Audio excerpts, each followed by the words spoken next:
महाशिवरात्रि के इस पावन पर्व पर मेरा सभी भक्तजनों को सादर प्रणाम।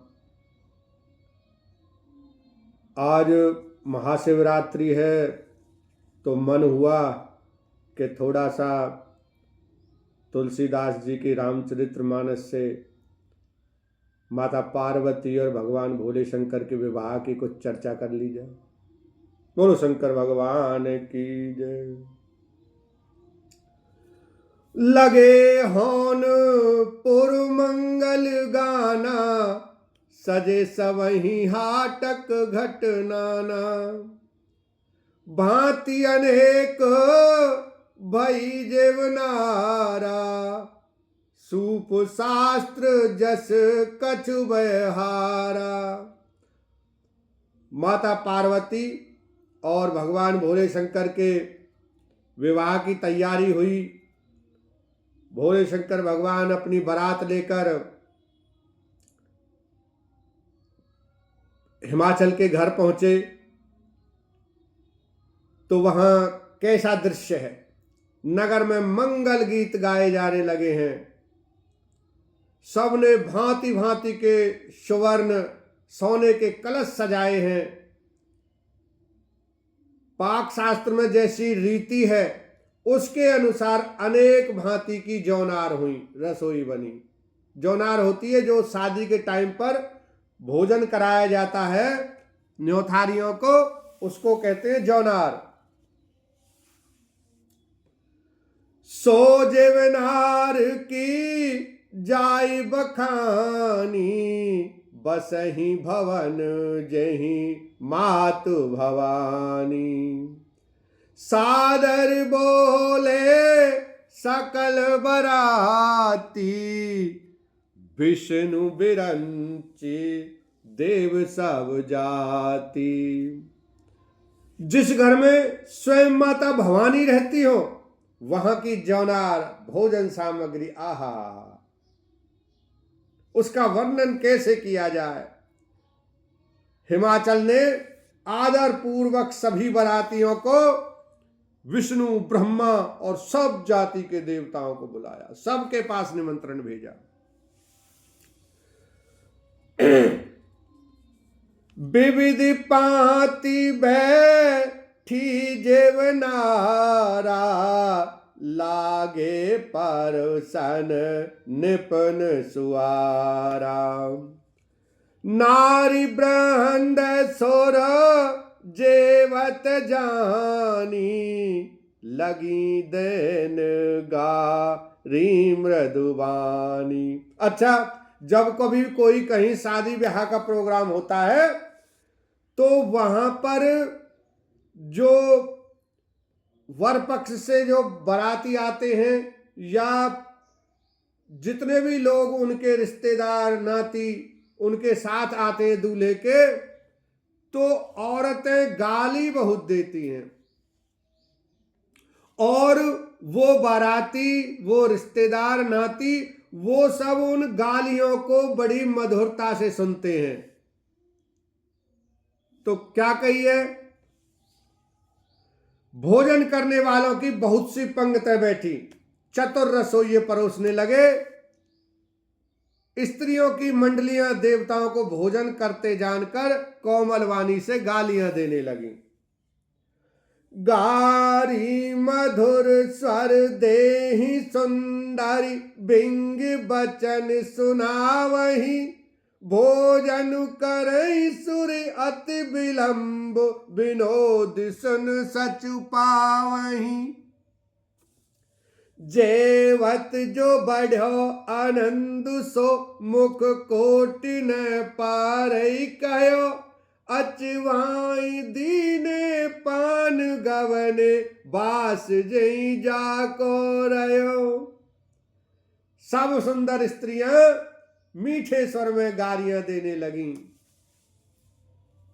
और व्यंग भरे वचन सुनाने लगी। अच्छा, कितने ही व्यंग भरे वचन सुना लो, उस टाइम पर, उस समय पर कोई बुरा नहीं मानता और बड़े आनंद लेते हैं। देवगण विनोद सुनकर बहुत सुख अनुभव करते हैं, इसलिए भोजन करने में भी टाइम लगा रहे हैं। गारियों का इतना आनंद ले रहे हैं कि भोजन करने में टाइम लगा रहे हैं, धीरे धीरे खा रहे हैं, गारियां सुन रहे हैं। देखो कितना मनोहर दृश्य है। भोजन के समय जो आनंद बढ़ा वह करोड़ों मुंह से भी नहीं कहा जा सकता। भोजन कर चुकने पर सबके हाथ मुंह धुलवाकर पान दिए गए, फिर सब लोग जो जहां ठहरे थे वहां चले गए। जनवासा कहते हैं, जहां पर बाराती ठहरते हैं उसको जनवासा कहते हैं। तो जब भोजन पा लिया तो सभी बाराती जनवासे में चले गए। बहुरी मुनि हिमवंत कहूं लगन सुनाई आई, समय बिलोक विवाह कर पठे देव बुलाए, लखन सिया राम जय जय राम, मंगल भवन अमंगल हारी, द्रवौ सुदशरथ अजर बिहारी। फिर मुनियों ने लौटकर हिमवान को लगन पत्रिका सुनाई और विवाह का समय देखकर देवताओं को बुला भेजा। बोली सकल सुर सादर लीने, वेद वेद वेदान समारी। बोली सकल सुर सादर लीने, सवई जथोचित आसन दीने। वेदी वेद विधान समारी, सुभग सुमंगल गावहि नारी। सब देवताओं को आदर सहित बुला लिया गया और सबको यथा योग्य जिसको जैसा आसन चाहिए था आसन प्रदान किया। वेद की रीति से वेदी बनाई गई और स्त्रियां सुंदर श्रेष्ठ मंगल गाने लगीं। सिंहासन अति दिव्य सुहावा, जाय न बरनी बिरंच बनावा। बैठे शिव विप्रण सिर नाई, हृदय सुमरि निज प्रभु रघुराई। वेदिका जो बनाई गई उस पर एक अत्यंत सुंदर दिव्य सिंहासन था, जिसकी सुंदरता का वर्णन नहीं किया जा सकता, क्योंकि वह स्वयं ब्रह्मा जी का बनाया हुआ था। ब्राह्मणों को सिर नवाकर और हृदय में अपने स्वामी श्री रघुनाथ जी का स्मरण करके शिव जी उस सिंहासन पर बैठ गए। फेरों की तैयारी चल रही है। ये वेदी जो बनाई थी उस पर एक बहुत ही शानदार सुंदर सिंहासन बनाया और उस पर अब भगवान भोलेनाथ विराजमान हो गए हैं। बहुरी मुनि सन उमा बुलाई, कर श्रृंगार सखी ले आई। देखत रूप सकल सुर मोहे, बर नहीं छवि अस जग कवि कोहे। फिर मुनीश्वरों ने पार्वती जी को बुलाया, सखियां श्रृंगार करके उन्हें ले आईं। पार्वती जी के रूप को देखकर ही सब देवता मोहित हो गए। संसार में ऐसा कवि कौन है जो उस सुंदरता का वर्णन कर सके। जगदम्बिका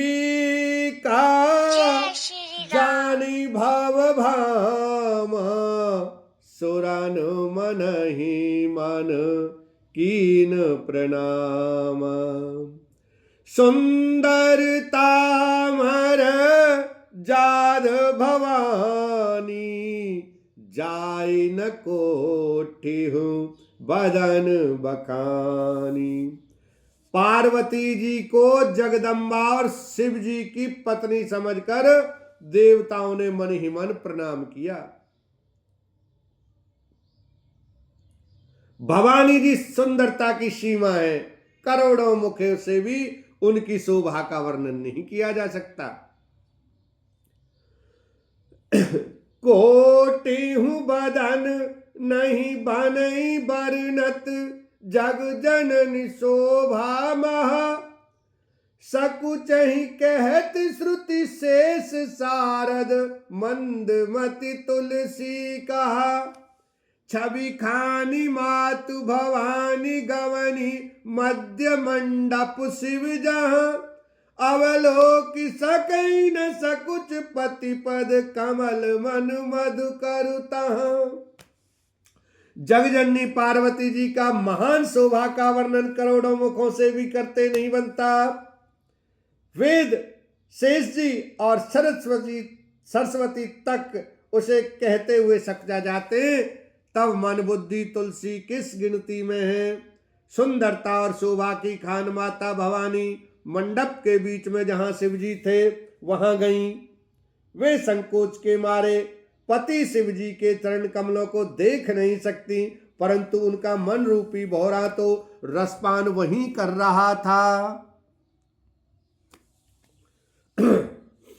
मुनि अनुशासन गणपति पूजे शंभु भवानी, को सुनि संशय करई जने, सुर अनादि जिये जान, लखन सिया राम जय जय राम।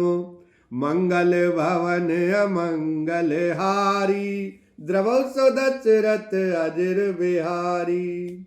अब देखो जी, तुलसीदास ने यहां कहा है कि भगवान शंकर और पार्वती ने सर्वप्रथम गणेश जी का पूजन किया। अब मेरे जैसे मंदबुद्धि तो इस संशय में पड़ गए कि जब शिव पार्वती जी का विवाह ही नहीं हुआ तो गणेश जी महाराज कहां से आ गए। लेकिन वहां पर जो है उच्च कोटि के ब्राह्मण, ब्रह्मा तक वहां विराजमान थे जो शादी करा रहे थे, तो शादी पूर्ण विधि से हो रही थी। तो उसमें चाहे शंकर भगवान की शादी हुई ना हुई, लेकिन गणेश जी की पूजा उनसे पहले से ही होती आ रही थी। मुनियों की आज्ञा से शिव जी और पार्वती जी ने गणेश जी का पूजन किया। मन में देवताओं को अनादि समझकर कोई इस बात को सुनकर शंका ना करे कि गणेश जी तो शिव पार्वती की संतान है, अभी विवाह से पूर्व भी वे कहां से आ गए। भगवान कहते हैं कि देवता तो अनादि हैं, उनकी उत्पत्ति कब से है इसको कोई नहीं कह सकता। ऐसा नहीं है कि गणेश जी भोले शंकर और माता पार्वती की शादी के बाद उत्पन्न हुए हों। गणेश जी तो अनादि हैं। जसी विवाह कही विधि श्रुति गाई, महामुनि ने सो सब करवाई। गही गिरीश को सो कन्या पानी, भवई समर्पी जानी भवानी। वेदों में विवाह की जैसी रीति कही गई है, महामुनियों ने वह सभी रीति करवाई। पर्वतराज हिमाचल ने हाथ में कुश लेकर तथा कन्या का हाथ पकड़कर उन्हें भवानी शिव पत्नी जानकर शिव जी को समर्पण किया। बोलो शंकर भगवान की जय। बाजई बाजन विविध विधाना, सुमन वृष्टि नभ भई विधि नाना। हरि गिरिजा कर भयउ विवाहु, सकल भुवन बरी राउ छाऊ। अनेकों प्रकार के बाजे बजने लगे, आकाश से नाना प्रकार के फूलों की वर्षा हुई। शिव पार्वती का विवाह हो गया, सारे ब्रह्मांड में आनंद भर गया। पढ़न लागी हरे हरे पढ़न लागी, बावरिया शिव पार्वती के संग। परन लागी हरे हरे परन लागी बावरिया। बोलो शंकर भगवान की जय। माता पार्वती की जय।